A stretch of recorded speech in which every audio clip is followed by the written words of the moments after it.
Hello folks, I'm back with another tutorial on asset management module.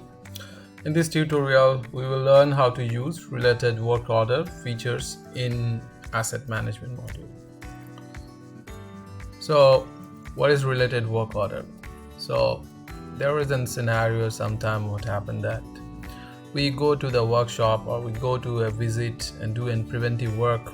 Say a car has come back, or a vehicle has come back, or a machinery has come back for a preventive maintenance in the workshop, and suddenly when we doing the preventive preventive maintenance of that particular engine or vehicle or something, and we found there is a problem on that particular asset.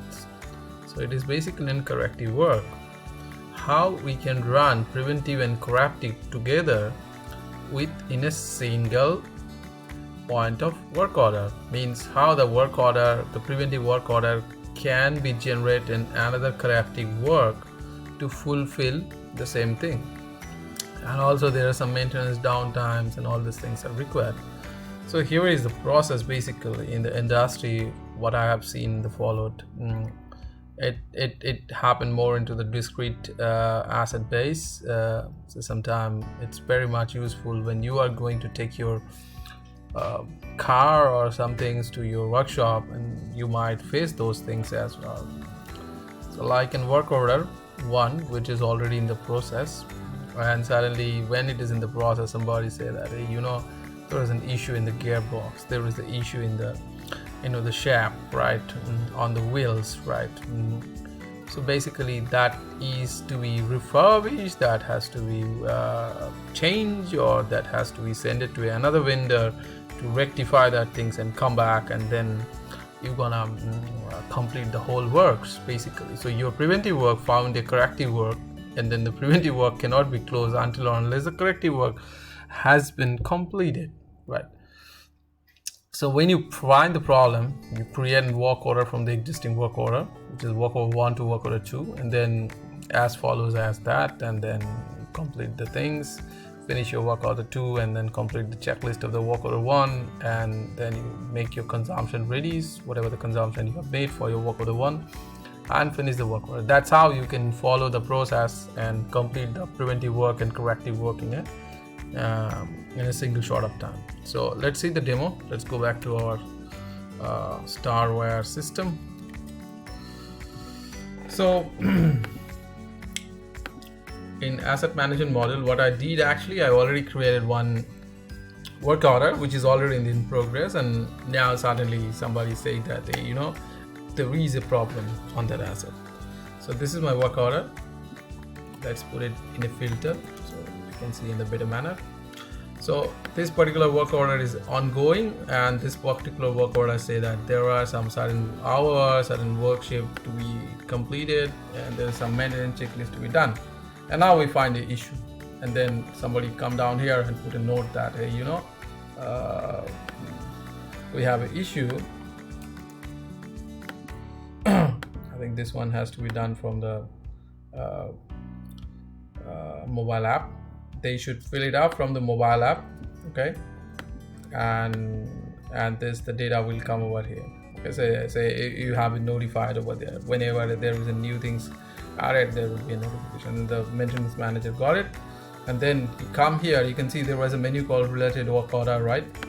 So he will come down here, you understand the problem, and choose this is a repair, refurbish, or whatever it is, okay, and then select the particular type for that, and you say this is a corrective, okay, and you put a description. Then there is an issue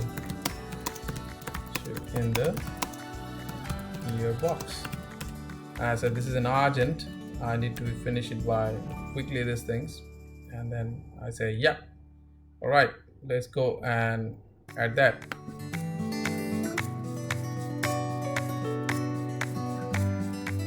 Okay, it's already created. You can see the work order basically is the original work order -001. So this has been defined in the parameter. If you go to the parameter, there is a mask on the work order, it's a double hash or something. We have put it there, so it's no that. So it's now got estimated.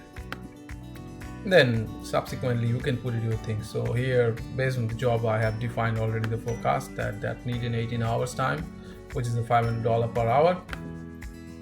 And now let's go and schedule it.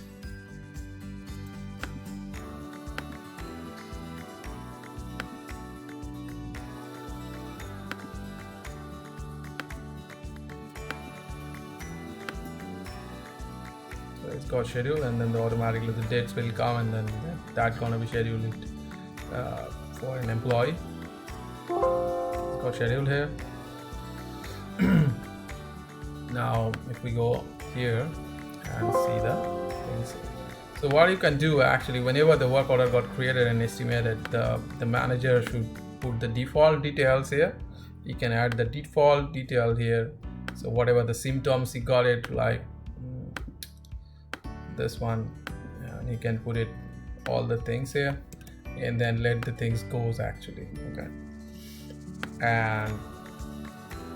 and it's got linked actually. So if we go out here and if we see here on 25, so you can see there are two actually. This has got a scheduled one and this has got a link actually. So now you put it, this one is in progress or whatever the way you want. Okay, so let's match it. It's Tom.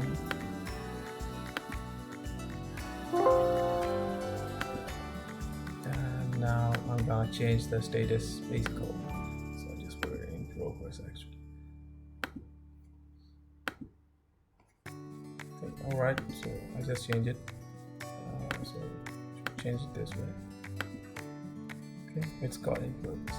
So if we go back to this particular work order, there is a link actually.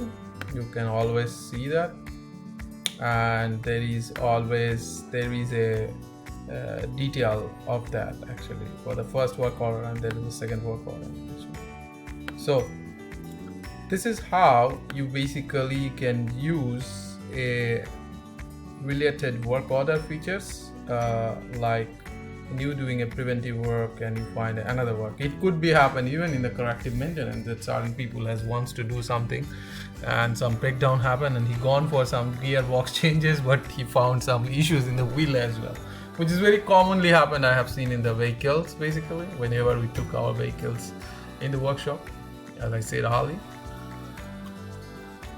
So that's how it can be issued actually. So let me see, I can find out the linkage between this. There will be a linkage actually. There is a linkage, original work order or something called. Yeah, that's the related work order basically. So you can find out this one. So I hope this small video basically help you guys to understand how the related work order work. You can utilize these features whenever you have a circumstances like refurbish or repair needs to be done from one corrective maintenance to another corrective maintenance, or one preventive maintenance and additional corrective maintenance. So this is how you can utilize this particular features in the system. I hope this video will help you for your AX implementation or D365 implementation in